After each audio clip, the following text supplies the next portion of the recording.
I think we should do the pound for pound. Sure. Let's move to the 18 vintage so we can taste a little. There it is. Zin.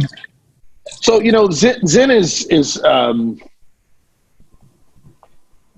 my guilty pleasure when I'm looking for that bottle in the cellar, and I don't want to have a moment where I'm going to geek out and sit there and put my nose in the glass for 2 hours and trying to understand this winemaker and this site and this variety from some random region or Savoie or Loire Valley.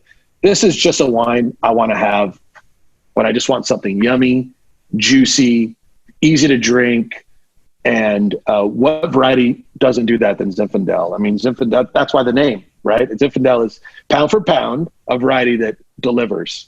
It's always something that, if you buy a Zinfandel, you're going to get a rich, fruit forward. And in this case, being from Paso, it has a ton of freshness. So you're going to get that, like I said, that magical balance of ripeness and freshness. And that's what we want. And this wine delivers that in spades, in my opinion. And the 18 vintage, we have all heard about, wines from Sonoma and, Russian River and those where they had these old vine vineyards, Zinfandel vineyards, and they would interplant mixed blacks of all these different dark skin varieties to help with the color of Zinfandel. Well, our Zinfandel that comes off of the two sites that we pick is extremely dark. It doesn't need help with color.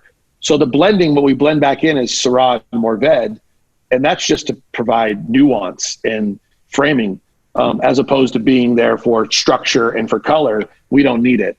So this wine stands on its own. And the Zinfandel, especially in 18, was super dark, super fresh, super exuberant, had a lot of energy, high tone fruits, floralness, even citrus notes. You almost get into that blood orange, which I attribute to the limestone soils that we have in Westside Paso. But the wine is definitely a bomber of a wine for that price point, and we're really excited about this. It's a cool wine. It definitely shows a sense of place. And we threw a little Rhone stuff in there to kind of give it some nuance and kind of give it some rounder contours, kind of give it some rounder shoulders. But it is a sense of place, and it definitely shows what Westside Paso Zin has, which is this,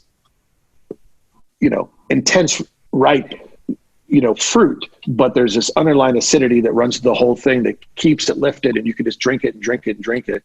And we're pretty excited about it. Yeah. No, I mean, I think, sometimes or at least I've noticed a little bit, there can be a tendency for people to be reluctant with Zinfandel because they think it might be too fruity. They think it might be lacking in acid. It might be too high in alcohol. But I think what's great about this wine is that it is very well integrated. The fruit is fresh. The alcohol doesn't stand out too much. And do you sort of attribute that a lot to the growing conditions, around that west part of Paso? Yeah, I do. Actually, absolutely. It's people don't think of Zinfandel as being a site-specific grape. They think of it being just, it's Zin. It's going to be this jammy, big, rich, over-the-top wine. Maybe have a little residual sugar.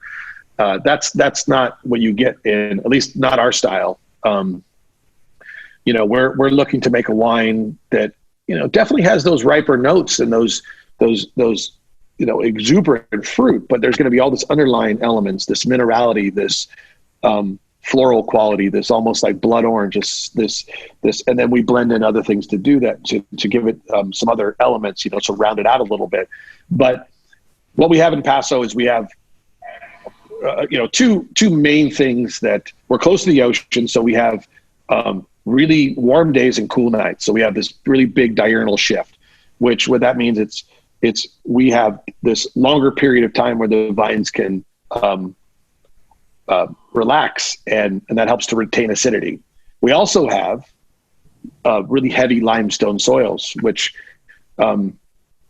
the pH in the soil is really high, which works inversely in the wine. So if you have pH of 8.5 in the wine itself, you're going to get these really low pH wines, and you're going to get this high acidity. So it's both site, it's soil, and that's what gravitated me towards, making wine in Paso, was this underlying freshness that runs through everything.